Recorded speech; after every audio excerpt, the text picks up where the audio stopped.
Hello po, magandang umaga. So today we're here again in our tiny house. So ayan, nandito ako ngayon dahil ngayon na po yung araw na maglalagay na tayo ng varnish o yung pintura para sa mga kahoy, like sa dingding din natin. Supposed to be guys, dapat kahapon pa dapat namin siya nilagay.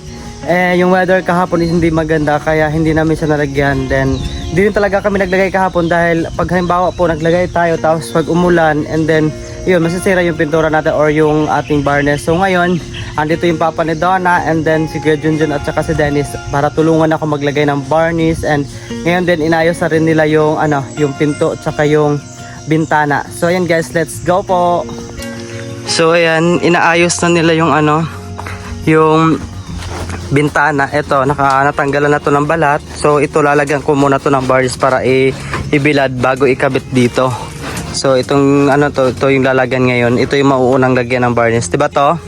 Pag lalagyan na natin, ibilad muna, saka siya ikabit pati yung kabila. Ayan. Nabalatan na yan siya, guys. So yun guys, nagluto din pala ako ng buto ng baboy. Hinaluan ko lang siya ng gabi and yung mga cabbage. So hindi ko sure guys kung matatapos to ngayon, pero dapat matapos siya ngayon para isahan lang. Then kung matatapos siya ngayon, baka ngayong gabi rin kami dito matutulog kasama sila Tito, sila Kuya John, sila Dennis. Pero pag hindi ho siya natapos, maybe next day po. Tapos inaano lang din namin yung weather kasi nga tawag nun, gusto ko matapos siya kasi tawag nun yung weather hindi maganda. Dapat ngayon, nabawa ngayon lagyan na namin siya ng varnish and then mapatuyo pa siya para para hindi siya maabutan ng ulan. Baka kasi pag halimbawa hindi siya tapos and then pagka next day hindi umulan, so yun para ang pangit ng resulta. Kasi nga halimbawa pag umulan then natalsikan siya ng ulan, yung binarnisan natin is matatanggal siya kasi nga walang init, hindi maganda yung kapit niya dahil hindi maganda yung weather. So hope yung weather ngayon na good yung weather natin yan para paglagay na nito ng ating varnish is good at kapit na kapit. So yan guys, pupunasan na siya. Yung map na mahaba kanina is tinanggal na lang namin yung tawag nun, yung handle ba yun to o yung hawakan para maganyan lang siya. Ayan, sige, binasa lang namin yung map tapos pang dyan para pampunas para matanggal talaga totally yung mga dumi. Ayan. Tapos ka na mga tagas ko dun ya dry, ikaw na lang mag-abot-abot kaya na may taas pitaw ka. Ayan. Tapos ibibilad muna natin to ng siguro mga kalahating oras para matuyo talaga. Okay. Ayan, ganyan na yun siya, di ba? Uy, ganunot lang lagi siya, para na siya kuan. Para siya yellow cool, no? Oh, ya sa init kiti bulat ya. Tungnig gid ang init. Nadara. So ayan guys, nilinis na ni Kuya Junjun. Yan, ganyan ya. Ba't ganyan yung pagkagawa? Hawad na siya ba no? Pag nainana na siya mag-yellow na siya. Pero sige lang, okay naman siya puntuan katong apple kay bora mo to siya pula gugkul. Yan, perfect. Aray. Sige. Tapos sa sala din taron. Wala kami taron. So yan, dito na side si Kuya John. Yan, very good Kuya John. Nice work. Kaya pati niya kalami ba? Yellow na siya.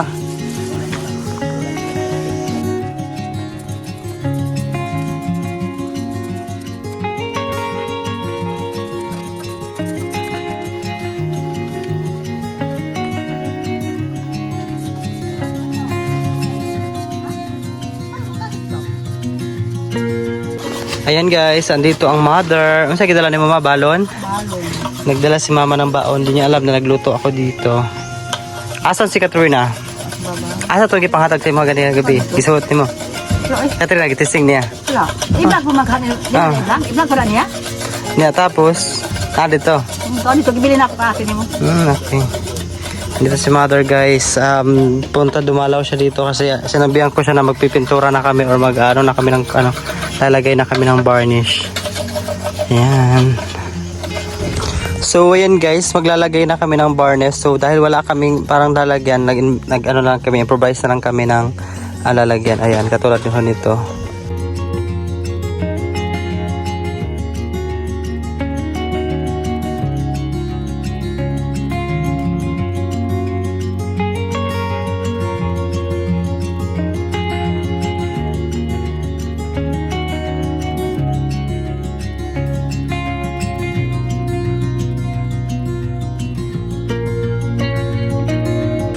So ayan guys, ito na yung resulta ng aming binarnisan. Kulay orange na siya, ganito na yung look niya. Ayan. Gustong gusto ko guys dahil kulay orange siya. Sobrang light dito, tingnan no. Pero no. Ayan na siya, ganyan na yung look niya. Pag na-barnisan na to, paano na lang na to, patutuyuin na lang. So yun guys, sakaluto na ako ng ulam, luto na siya. Then di pa kami kumain ni mother, kakain muna kami. Kaunta, pag ano na dara, magkaunta. Ayan guys, kakain muna kami guys. So yun guys, lalagyan na namin to ng varnish, itong lamesa, at saka itong isa pang bintana. Yung isang bintana kanina, ayun na, nabilad na yun siya. Malapit na siya matuyo. And ito yung kay Kuya Junjun. Ayan. Then ito na yung sa akin, ako na magbabarnish nito.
Ayan guys, lalagyan na namin siya ng varnish. Ganito na yung look niya, ganito na yung mukha niya.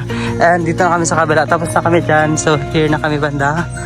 So, sa taas ako yung mag-aakit dyan kasi nga di kaya ni Kuya John. So ayan, tingin nyo guys, maganda ba? Pero para sa akin sobrang ganda niya na. Ayan oh, wow.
So yan guys, ganito na yung look ng ating tiny house. Nalagyan na namin lahat ng varnish.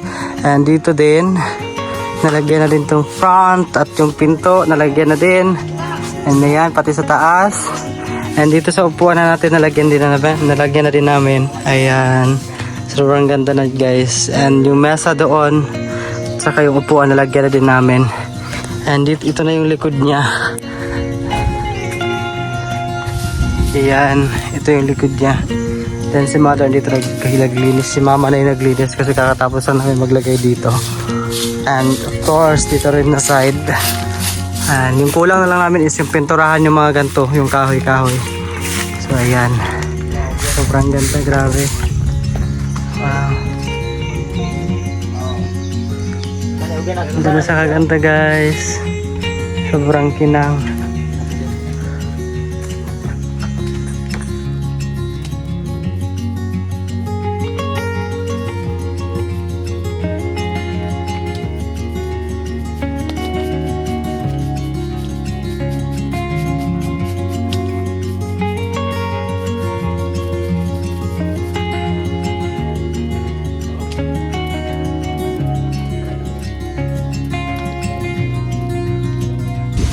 Sa wakas guys, natapos na talaga namin maglagay ng varnish. And ayun, talagang hindi siya umulan. And may init talaga siya.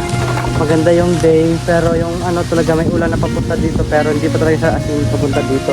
Pero buti na lang, nalagay na natin at saka nainitan na siya. Para kapit sa kapit siya. Kahit umulan man siya, at least natuyo na siya. So di ba Kuya John?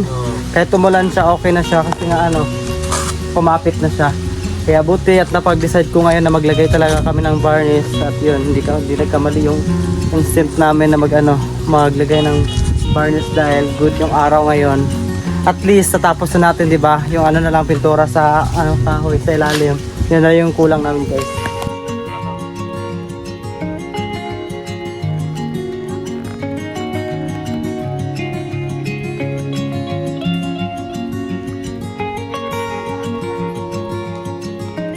So yun guys, lalagyan na namin ng kulay brown tong kahoy.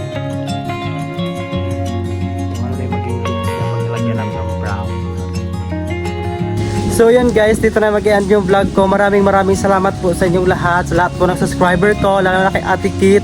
Thank you po. At yun, ganito na yung look ng ating bahay. And of course, don't forget like, share and comment. At ayun guys, malaking tulong na po talaga sa amin yung makanood kayo sa amin and yung mga comment nyo at saka yung mga like nyo sa amin. Malaking tulong na po yun sa amin. So ayun guys, maraming salamat sa inyo. Bye bye!